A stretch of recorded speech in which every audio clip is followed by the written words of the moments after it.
तो गाय को लेके जो पिछले कुछ सालों में जिस जैसे आयाम सामने आए, जैसी बातचीत और जो कुछ टीवी में भी रेडियो पे सुनने को मिला, अखबारों को देखने को मिलता है, जब उसको मैं अपने बचपन के जो मेरे एक्सपीरियंस हैं, जो मैंने देखा जब मैं गांव में था। हम लोग यूपी के नेपाल की तलहटी के करीब वाले एक इलाके से बिलोंग करते हैं, और तो लोअर क्लास जो किसान मज़दूर लोग थे उनका महल्ला, और उसके अंदर लगभग हर घर के अंदर मुसलमानों में गाय हुआ करती थी, और ख़ुद मेरे घर में भी थी। और वजह उसकी एक ये थी कि गाय की देखभाल के लिए बहुत बलवान लोग नहीं चाहिए थे, यानी मर्दों की आवश्यकता नहीं थी। तो महिलाएं और बच्चे मिलजुल के उसकी देखभाल कर लेते थे। दाना वगैरह भी कम लेती है वो भैंस के मुकाबले में, नहलाना नहीं पड़ता है उसको। पानी की रिक्वायरमेंट भी एक आध बाल्टी में उसका काम चल जाता है। गंदगी कम फैलाती है, गोबर वोबर थोड़ा होता है उसका। और तो इसलिए इस लिहाज से घर की इकोनॉमी में कि 1-1.5 लीटर दूध दे देगी और थोड़ा बहुत देखभाल करनी होगी। रस्सी पकड़ के कोई बच्चा भी घुमा लाता था, या खाली दिखा लिया, घरों के बाहर घास वास के थोड़ी बहुत जगह होती थी वो कर लिया। और मकतब जाते थे हम लोग, तो मकतब में भी एक मौलवी साहब थे, मौलवी इस्माइल मेरठी, प्राइमरी की किताबों में उनका नाम सुनने को मिल जाएगा आपको। तो उनकी एक कविता नज़म चलती थी किताबों में, जो स्कूलों में भी होती थी। स्कूलों के जो यूपी का करिकुलम था उर्दू का, उसमें भी थी कि हमारी गाय। तो उसकी 2 पंक्तियाँ मुझे याद हैं कि रब का शुक्र अदा कर भाई, जिसने हमारी गाय बनाई, दाना दुन का भूसी चोकर, सब कुछ खाती है खुश होकर। तो इस तरह हमारे समाज का में रची बसी थी गाय। और उसका वो जब गाय का बच्चा देने का समय आता था तो एक घर में एक सेलिब्रेशन होता था, एक टाइप का कि बच्चा बछड़ा देगी, या मतलब गाय का बच्चा मेल होगा या फीमेल होगी। और उसके बाद फिर जो उसका दूध होता था शुरू में कुछ दिनों तक, उसमें एक मिठास होती है, तो उसको पकाने के बाद उसकी वो एक बर्फ़ी जैसी चीज़ बन जाती है। उसका वो सब बढ़ती थी और हम लोग उसको खुद मैंने कई साल तक गाय चराई है। माता जी हमारी, माँ जी, अम्मी हमारी देखभाल करती थी, और कभी एक कभी दूसरी गाय बदल के आती रहती थी। जब एक गाय 1 साल, सवा साल तक, 1.5 साल तक दूध देती है, डिपेंडिंग ऑन किस जनरेशन से वो है, किस नस्ल से है।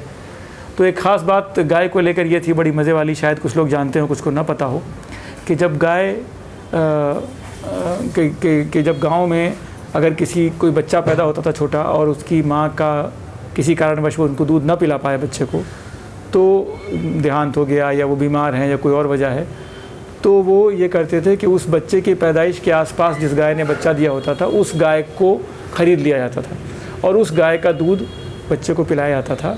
क्योंकि बच्चे के दूध की गाढ़ेपन की, मिठास की, चिकनाई की जो रिक्वायरमेंट है वो हर हफ्ते, हर महीने के हिसाब से बदलती है, और इतनी तेज़ी के साथ किसी और के दूध में बदलाव नहीं होता है। सबसे करीब जो है इंसान महिला के दूध के साथ, वो गाय का दूध है। तो इसलिए पंडितों के यहाँ भी, दूसरे हिंदू कम्युनिटी के लोगों के यहाँ भी, और मुसलमानों के यहाँ भी ये चीज़ थी। खुद मेरे यहाँ पर मेरी जो चाची थी, उनकी डेथ हो गई जब उनका बेटा, मेरा कज़िन 22 दिन का था। तो उसके बाद उसको परवरिश मेरी अम्मी ने की।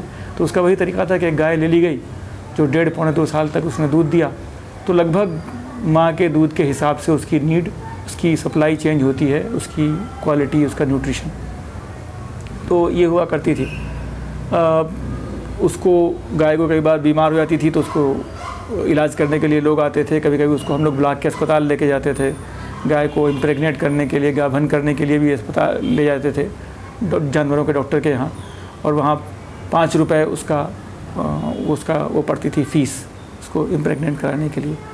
लेकिन अब जब मैं देखता हूँ तो हमारे पूरे महल्ले में कहीं कोई गाय नहीं है, और उसकी एक बड़ी वजह ये जो चर्चा रही है ये है कि क्योंकि लोग ये मानते हैं कि अगर किसी के घर में कोई गाय, मतलब मेरे जैसी वेशभूषा वाला आदमी, या अगर कोई गाय लेके जा रहा है तो उसका एक ही मतलब है कि वो उस गाय को कहीं ना कहीं नुकसान पहुंचाने के लिए लेके जा रहा है। ये बात कि मुसलमानों के यहाँ भी गाय पलती थी, मुसलमान के बच्चे भी उस पर गाय के दूध पर पलते थे, बड़ी ही चालाकी और मैं क्या कहूँ बड़ी दुर्भाग्यपूर्ण ढंग से ये पूरा का पूरा प्रकरण जो है, ऐसा लगता है जैसे कभी था ही नहीं, और ऐसा कभी जैसे हुआ ही नहीं हो कि मैं कोई अनोखी बात बता रहा हूँ। तो ये चीज़ रही। दूसरा ये रहा कि जब आप गाय रखते हैं तो कभी उसको इलाज कराने के लिए, कभी ज्ञापन कराने के लिए उसको लेके जाना पड़ता है एक गांव से दूसरे गांव, और किसी भी मुसलमान का, बल्कि मुसलमान को छोड़ दीजिए, किसी हिंदू का भी गाय को लेकर चलना बहुत रिस्की हो गया है। मैं पूरे भारत के लिए तो नहीं कह रहा हूँ, लेकिन यूपी में ख़ास तौर पर मेरे इलाके में और जगहों पर जैसा मैं सुनता हूँ कि बहुत रिस्की है कि कब किसकी शिकायत पहुँच जाए, किसका वीडियो पहुँच जाए। तो चाहे एक्चुअल थ्रेट इतनी ना हो, लेकिन जो परसेप्शन है, अंदेशा है, भय है मन में, उसकी वजह से ये पूरा का पूरा कल्चर जो था ये ख़त्म हो गया। मैं ये नहीं कहूँगा कि सिर्फ इसी कारण हुआ है, लेकिन एक बड़ा रीज़न ये है। इसके अलावा रीज़न दूसरे ये हैं कि जब से इंदिरा आवास योजना और दूसरे प्रोग्राम आए, घर पक्के बन गए, फैमिलियों में बंटवारे हुए, जगहें छोटी हो गई, तो पक्की ज़मीन में और पक्के घरों में घास नहीं थी, जो आसपास घास, पेड़ पौधों का कोई हिसाब किताब नहीं था। लोग चारा बोना छोड़ दिए, कैश क्रॉप, गन्ना वन्ना बोते हैं। उसके अलावा घरों में भी वो सुविधा नहीं, चारा काटने की सुविधा नहीं है। प्लस जो गंदगी जानवर के रहने से होती है, लोग घरों में वो पसंद नहीं करते। लोग घरों की सफाई सुथराई चाहते हैं, और स्वच्छता को इससे लिया गया कि जैसे काम से हट कर स्वच्छता कर दी गई। तो वो हुआ, और जब लोग स्कूल जाने लगे, पढ़ने लिखने लगे, तो उनको लगा कि ये गंदा काम है, इसमें स्टैंडर्ड नहीं है, क्लास नहीं है। तो चाहे पढ़ाई में उनकी स्टैंडर्ड आ पाया हो ना आ पाया हो, लेकिन जो काम था उनके घर का, जो मजबूती थी, धीरे धीरे वो ख़त्म हुआ। इस आयाम में एक चीज़ ये भी थी कि बहुत से लोग गाय बेचने का काम करते थे। बहुत से लोग यहाँ ये भी होता था कि जब हमारी गाय दूध देना छोड़ देती थी, तो उनको हमारे यहाँ के दलित समुदाय के बहुत से लोग थे जो हमारे खेतों में काम करते थे, उनके यहाँ छोड़ आते थे। वो लोग उसका भरण पोषण करते थे जब वो दूध नहीं दे रही होती थी, और उनको कुछ अनाज वनाज दे दिया जाता था। जब वो फिर दूध देने वाली हो जाती थी तो वो वापस आ जाती थी। तो एक इकोनॉमी का एक साइकिल था, वो लोग भी यूज़ करते रहते थे। ये सारा साइकिल ख़त्म हो गया, सारी जो एक दूसरे पर डिपेंडेंस थी वो ख़त्म हुई। और जो कुछ लोग उसका बछड़ा बेचते थे, कुछ बछिया बेचते थे, कुछ ये मांग जांच चलती थी। कई बार जब लड़की की शादी होती थी तो उसमें गाय का बच्चा दे दिया जाता था या गाय देते थे, गिफ्ट में देते थे। तो वो सब कुछ ख़त्म हुआ, और आज की डेट में गाय को लेकर बाहर निकलना शायद आम हिंदू भी डरता है, मुसलमान की तो बात ही छोड़ दीजिए। तो वो हो गया। दूसरी एक चीज़ जो इससे जुड़ी हुई देखने में मतलब आती है कि ये सिर्फ गाय को लेकर नहीं हुआ, जितने भी जानवर थे, जैसे भैंस को लेकर भी सख्ती काफ़ी बढ़ी हुई है। हमारे यहाँ अगर आप देखें तो यूपी में पुराने ज़माने से रजवाड़ों के गांव थे, यानी ऑफिशियली जो भी सरकार बदल गई, कुछ भी हो गया, लेकिन अवध की सल्तनत के ज़माने में भी और बाद में भी लोकल रजवाड़े अगर हिंदू हैं तो वहाँ पर हिंदू प्रथाएं चलती थीं। जैसे मेरा गांव हिंदू राजा के क्षेत्र में आता था, तो वहाँ पे गाय तो छोड़िए, भैंस भी नहीं कट सकती थी। भैंस का गोश्त खुल्लम खुल्ला बिक भी नहीं सकता था, बकरा कट सकता था मार्केट में, तो जो गांव की हाट होती थी। तो वो गोश्त कुछ एक जगह थी जहाँ पे मुस्लिम रजवाड़ों के क्षेत्र थे या जहाँ स्लॉटर हाउस परमिटेड थे, तो वहाँ से गोश्त लेकर चोरी छुपे लोग आते थे और महीने 2 महीने में थोड़ा बहुत बेचते थे, तब हम लोगों को गोश्त खाने को मिलता था। लेकिन अब जो वो हुई कि जितनी भी वो जगहें थीं जहाँ पे ये गोश्त कटता था या होता था, उसमें से ज़्यादातर बंद हैं, और किसी भी किस्म के गोश्त के कारोबार पर बहुत ज़्यादा मैं कहूँ कि अड़चन पैदा हो चुकी है। तो आज की डेट में यूपी के अंदर मेरे ज़िले में इवन चिकन को ख़रीदना और बेचना और काटना बड़ा मुश्किल हो गया। और अगर कहीं किसी की खबर मिल जाए कि उसने बकरा काट लिया है, चाहे वो बकरे का गोश्त का व्यापार करने वाली कम्युनिटी के लोग ही क्यों ना हो, तो पुलिस वहाँ दबिश दे देती है।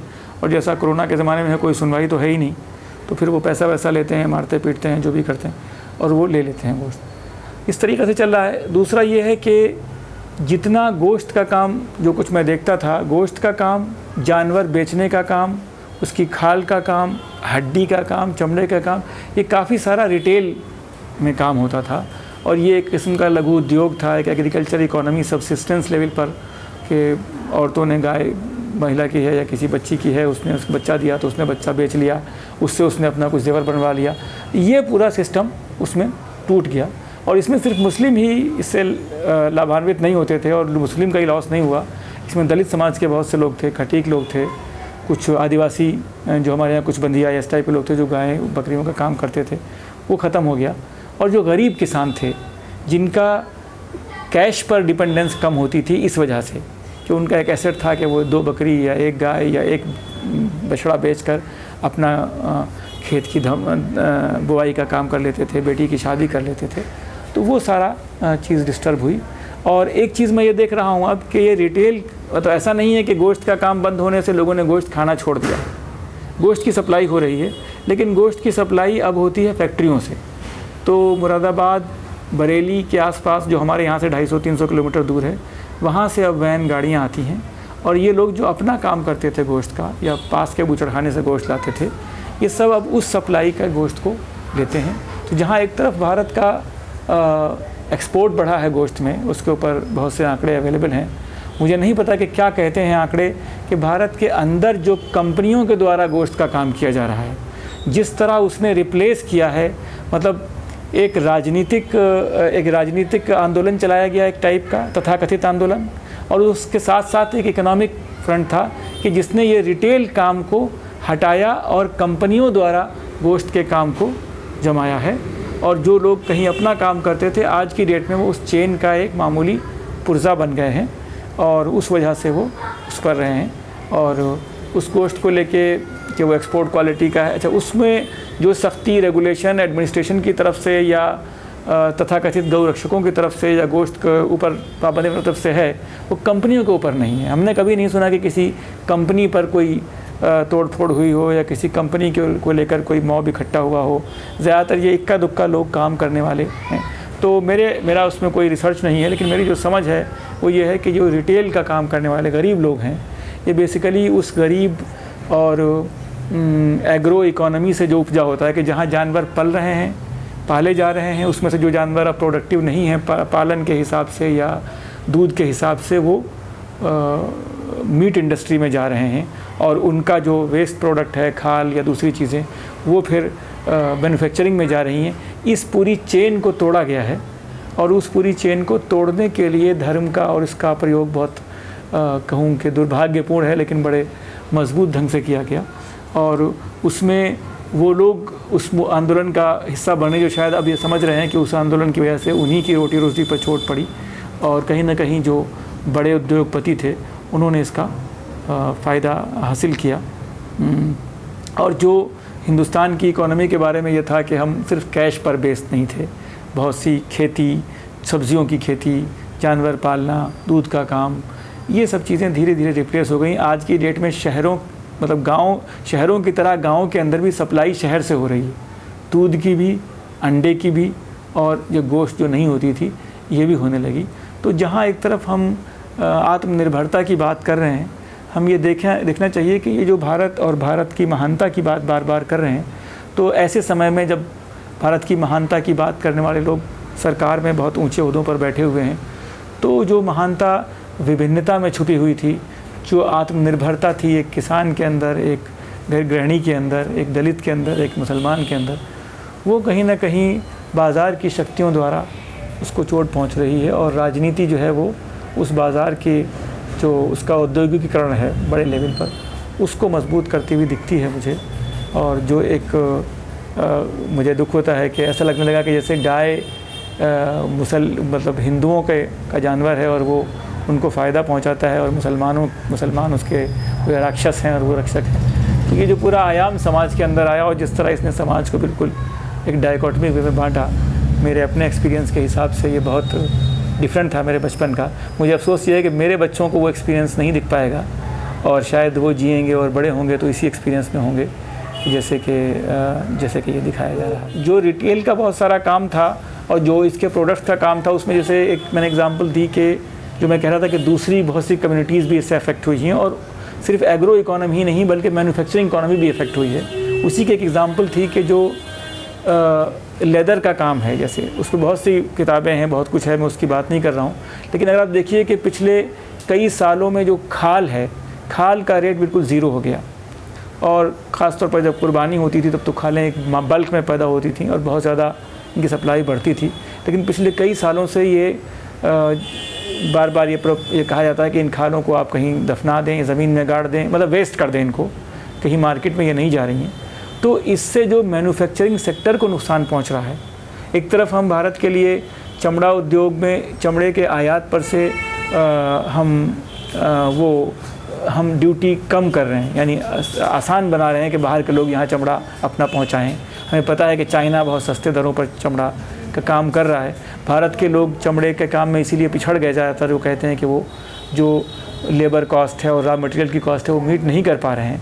लेकिन भारत के अंदर इतना सारा रॉ मटेरियल मौजूद है, उसको वेस्ट हो जाने दिया जा रहा है एक ऐसे समय पर जबकि भारत के हितों की सबसे बड़ी हितैषी सरकार अपने आप को दावा करती है वो मौजूद है। तो मैं यही कह रहा था कि अगर लघु उद्योग के तौर पर ही हम बड़े लेवल पर ना कहें, खटीक और दूसरे लोग जो इस काम जो जिस तरह ये खालें वेस्ट हो रही हैं इसमें करें, तो बहुत सारा हैंडीक्राफ्ट के तौर पर भी और मैन्युफैक्चरिंग के तौर पर भी जो प्रॉस्पेक्ट है उसमें किया जा सकता है। और अफसोस ये है कि चाहे वो स्वदेशी जागरण मंच के लोग हों, चाहे आत्मनिर्भर भारत की बात करने वाले हों, ये जो आयाम हैं कि जिससे भारत की परंपरागत इकोनॉमी जो है, परंपरागत सोसाइटी जो है उसको मजबूती मिल सकती है, इन पर चर्चा नहीं होती है, इनको बढ़ावा देने की बात नहीं होती है और लोगों को बांटने वाली और लोगों को उनकी रोज़ी जो उनकी परंपरागत रोज़ी है उससे अलग कर देने वाली चर्चाएं ज़्यादा ज़ोर पकड़ पाती हैं।